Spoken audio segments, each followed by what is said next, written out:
মুঘল সম্রাট আকবর, যার আসল নাম বা পুরো নাম হলো মির্জা জালালউদ্দিন মুহাম্মদ আকবর। তাকে আমরা সংক্ষেপে সম্রাট আকবর বলি। তিনি হলেন মুঘল সাম্রাজ্যের তৃতীয় সম্রাট, মানে থার্ড এম্পায়ার।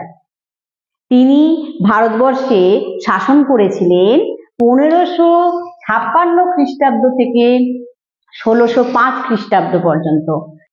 এই সম্রাট আকবর তিনি ছিলেন একজন মহান বিজেতা। তার উল্লেখযোগ্য জয়লাভের মধ্যে একটি হলো 1568 খ্রিস্টাব্দে চিতোর জয়। এই যে চিতোর জয় করার আগেই তখন চিতোরের রানা ছিলেন উদয় সিংহ। চিতোরের রানা মানে তখন চিতোরের রাজা যাকে বলে। সেই উদয় সিংহ কিন্তু মুঘলদের আক্রমণের ভয়ে আগে থেকেই কিন্তু পালিয়ে যান। তাই আকবর চিতোর জয় করার পর যারা যারা অন্যান্য রাজপুতরা চিতোরে ছিল তাদের সঙ্গে তিনি কিন্তু একটা সুসম্পর্ক গড়ে তোলেন। এটাই কিন্তু আকবরকে অন্যদের থেকে আলাদা করে দেয়। সুসম্পর্ক মানে হেলদি রিলেশনশিপ গড়ে তোলেন। কিন্তু এই উদয় সিংহের ছেলে রানা প্রতাপ সিংহ তিনি কিন্তু মুঘলদের অধীনতা স্বীকার করেননি, মানে সাবঅর্ডিনেশন মেনে নেননি, অধীনে থাকবেন না।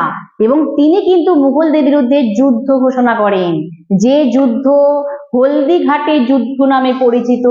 এটা 1576 খ্রিস্টাব্দের 18 জুন, 1576 18 জুন রাজস্থানের হলদিঘাটি নামক একটি স্থানে এই যুদ্ধ হয়েছিল, যা হলদিঘাটির যুদ্ধ নামে পরিচিত বা ব্যাটেল অফ হলদিঘাটি নামে পরিচিত। এই যুদ্ধ কিন্তু রানা প্রতাপ সিংহের সঙ্গে মুঘল সম্রাট আকবরের মধ্যে হয়েছিল। এবং এই যুদ্ধ আসলে ছিল কিন্তু মুঘলদের একটা সাম্রাজ্য বিস্তারের, কিন্তু রাজপুতদের জন্য ছিল এটা কিন্তু একটা প্রতিরোধের যুদ্ধ, ওয়ার অফ প্রিভেনশন। কিন্তু অনেক মানে এই যুদ্ধের ফলে কিন্তু উভয়েরই অনেক ক্ষয়ক্ষতি হয়েছিল, প্রচুর লস হয়েছিল।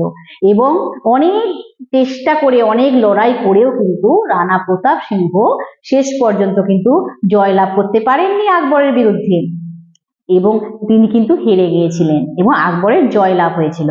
কিন্তু এই যে রাজপুতরা হেরে গেছিলেন তা সত্ত্বেও এই যুদ্ধ রাজপুতদের সাহস এবং তাদের প্রতিরোধের চিহ্ন হিসাবে রয়েছে।